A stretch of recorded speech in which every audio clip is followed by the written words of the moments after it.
நேயர்களே, மீண்டும் Krishna FM channel வழியாக உங்கள் அனைவரையும் சந்திப்பதில் எனக்கு பெருமகிழ்வும் ஆனந்தமும். இன்றும் கூட ஓசோவின் விழிப்புணர்வு புத்தகத்தில் இருந்து நாம் நேற்றைய தொடர்ச்சியை பார்க்க இருக்கிறோம். நேற்று முன்னுரையை பார்த்தோம். இன்று முதன்முறையாக புரிந்து கொள்ளல் அப்படிங்கிற தலைப்பில் ஓசோ என்ன சொல்லியிருக்கிறார் அப்படிங்கிறதை நான் உங்களுக்கு சொல்லப் போகிறேன். வாருங்கள் நிகழ்ச்சிக்குள் செல்லலாமா?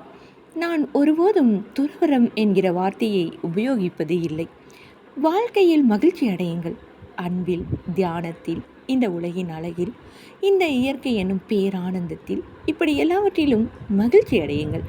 சாதாரணமானவற்றையும் புனிதமானதாக மாற்றுங்கள். இக்கரையை அக்கறையாக மாற்றுங்கள்.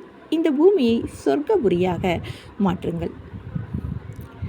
அதன் பின்னர் மறைமுகமாக ஒருவித துறவு நிலை நிகழ ஆரம்பிக்கும். ஆனால் அது தானே நிகழ்வது. நீங்கள் அதை நிகழ்த்துவதில்லை. அது நீங்கள் செய்கின்ற ஒரு காரியமாகாது. அது தானே நிகழ்கின்ற ஒரு நிகழ்வு. நீங்கள் உங்களது முட்டாள்தனங்களை துறவு கொள்ள ஆரம்பித்து விடுவீர்கள். நீங்கள் குப்பைகளை விட்டொழிக்க ஆரம்பித்து விடுவீர்கள். அர்த்தமற்ற உறவுகளை நீங்கள் துறந்துவிட ஆரம்பிப்பீர்கள். உங்களுக்கு ஆத்ம திருப்தியை தராத வேலைகளை நீங்கள் விட்டு விடுவீர்கள். உங்களால் வளர்ச்சி பெற முடியாத இடங்களை நீங்கள் துறவு கொண்டு விடுவீர்கள். ஆனால் இதை நான் துறவரம் என்று கூற மாட்டேன். இதை நான் புரிந்து கொள்ளுதல், விழிப்புணர்வு என்றுதான் அழைக்கிறேன்.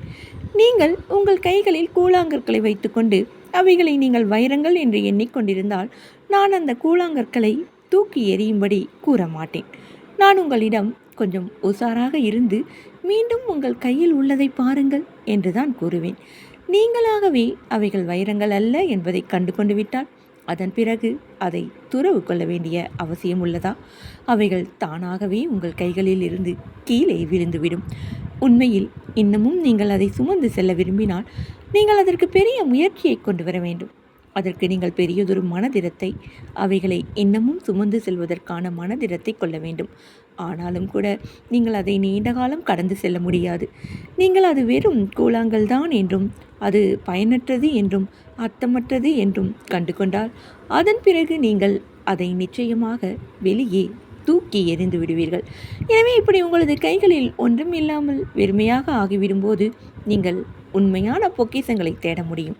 மேலும் உண்மையான பொக்கிஷங்கள் எங்கோ எதிர்காலத்தில் இல்லை. உண்மையான பொக்கிஷங்கள் இந்த நொடி பொழுதே இங்கேயே இருக்கின்றன. விழிப்பு நிலைதான் வாழ்க்கைக்கான பாதை.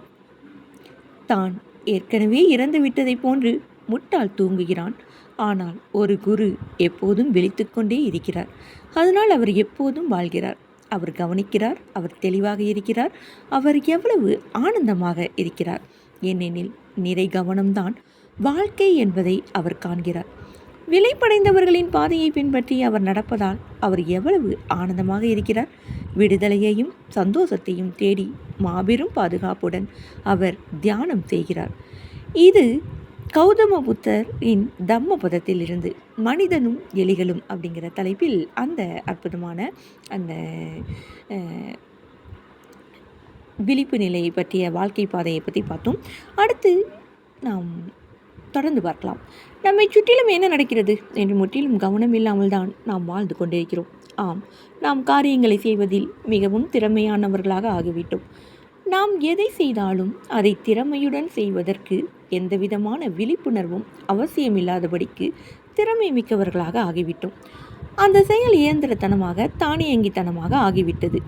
நாம் இயந்திர மனிதன் போன்று செயல்படுகிறோம். நாம் இன்னமும் மனிதர்களாக இல்லை. நாம் இயந்திரங்களாக தான் இருக்கிறோம். மனிதன் இப்போது இருப்பது ஒரு இயந்திரம் போன்றுதான் என்கின்ற இந்த கருத்தை ஜார்ஜ் குட்ஷியாப் மீண்டும் மீண்டும் கூறுவது உண்டு. இது பலருக்கு தங்களை தரம் தாழ்த்துவதாக தெரிந்தது. ஏனெனில் யாரும் தன்னை ஒரு இயந்திரம் என்று அழைக்கப்பெற விரும்புவதே கிடையாது. அதே இயந்திரங்களை நீங்கள் கடவுள்கள் என்று அழைத்தால் அவர்கள் எழுச்சி பெற்றவர்களாகி மிகவும் சந்தோஷம் அடைகின்றனர். ஆனால் குட்ஷியாப் மக்களை இயந்திரங்கள் என்றுதான் அழைப்பார். மேலும் அவர் அழைப்பது சரிதான். நீங்கள் உங்களை கூர்ந்து கவனித்தால் நீங்கள் எந்த அளவுக்கு இயந்திரத்தனமாக நடந்து கொள்கிறீர்கள் என்பதை அறிந்து கொள்வீர்கள். ரஷ்ய உடலியல் விஞ்ஞானி பாவ்லோவும் அமெரிக்க மனையியல் நிபுணர் ஸ்கின்னரும் மனிதனை பற்றி கூறியவை 99.9% சரியானவை. அவர்கள் மனிதன் என்பவன் ஒரு அழகான இயந்திரம் என்று நம்புகின்றனர். அங்கே அவனிடம் ஆன்மா என்று ஒன்று இல்லை. அவர்கள் கூறுவது 99.9% சரிதான் என்று கூறுகிறேன். அவர்கள் ஒரு சிறிய வரம்பில்தான் தவறிவிட்டனர். அந்த சிறிய வரம்பில்தான் புத்தர்களும் விழிப்படைந்தவர்களும் உள்ளனர். ஆனால் அவர்களை மன்னித்து விடலாம். ஏனெனில் பாவ்லோல் ஒருபோதும் ஒரு புத்தரை பார்த்தது கிடையாது.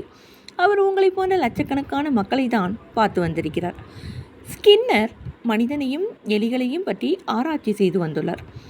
அவர் இரண்டிற்கும் இடையில் எந்த ஒரு வித்தியாசத்தையும் காணவில்லை. எலிகள் மிகவும் சிறிய எளிமையான உயிர்கள், அவ்வளவுதான்.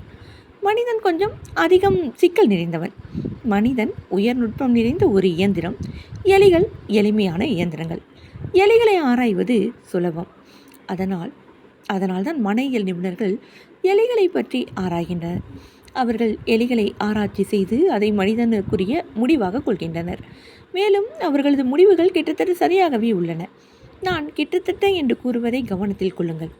ஏனெனில் அவர்கள் கண்டுபிடிக்காமல் விட்டுவிட்ட அந்த 1%, 10ல் 1 பங்கில்தான் இங்கே நிகழ்கின்ற அதிமுக்கியமான விஷயங்கள் உள்ளது.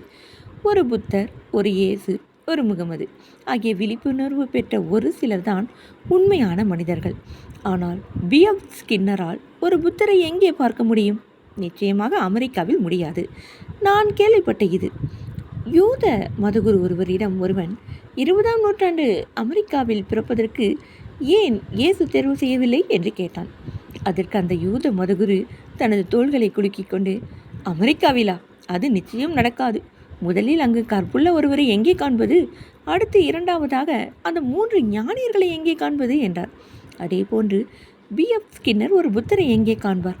அப்படியே அவர் ஒரு புத்தரை பார்த்தாலும் கூட அவர் ஏற்கனவே தீர்மானித்து வைத்திருக்கிற அவரது கருத்துக்கள் அவரை பார்ப்பதற்கு அனுமதிக்காது. அவர் தனது எலிகளை தான் பார்ப்பார். எலிகளால் செய்ய முடியாத எதையும் அவரால் புரிந்து கொள்ள முடியாது. இப்போது எடுத்துக்கொண்டால் எலிகள் தியானம் செய்யாது. எலிகள் மெய்ஞானிகள் ஆவது கிடையாது. ஆனால் அவரோ இந்த மனிதனை பெரிதாக்கப்பட்ட ஒரு எலியின் உருவமாக தான் பார்க்க முடியும். என்றாலும் கூட இப்போதுள்ள பெரும்பான்மை மக்களை எடுத்துக்கொண்டால் அவர் கூறுவது சரிதான். அவரது கண்டுபிடிப்புகள் தவறானவை அல்ல. மேலும் இப்படிப்பட்ட சாதாரண மனித இனத்தை குறித்து அவர் கூறுவதை புத்தர்களும் கூட ஒத்துக்கொள்வார்கள். சாதாரண மனித இனம் முழுமையான தூக்கத்தில் உள்ளது. விலங்குகள் கூட இந்த அளவுக்கு தூக்கத்தில் இல்லை. காட்டில் உள்ள ஒரு மானை நீங்கள் பார்த்திருக்கிறீர்களா? எவ்வளவு உஷாராக அது பார்க்கிறது, எவ்வளவு கவனமாக அது நடக்கிறது. மரக்கிளையில் உட்கார்ந்திருக்கும் ஒரு பறவையை கவனித்திருக்கிறீர்களா? அது எந்த அளவுக்கு தன்னை சுற்றிலும் நடப்பதை புத்திசாலித்தனமாக கவனிக்கிறது. நீங்கள் அதை நோக்கி நகர்ந்தால் சில அடி தூரம் வரை அது உங்களை அனுமதிக்கிறது. அதற்கு மேல் நீங்கள் நகர்ந்தால் 1 அடி அதிகம் எடுத்து வைத்தால் போதும், அது உடனே பறந்து விடுகிறது. அதனுடைய எல்லை குறித்து அது ஒரு குறிப்பிட்ட உசார்த்தனத்துடன் இருக்கிறது. யாராவது அந்த எல்லைக்குள் நுழைந்து விட்டால் அதன் பிறகு அது ஆபத்தானது என்று அறிகிறது.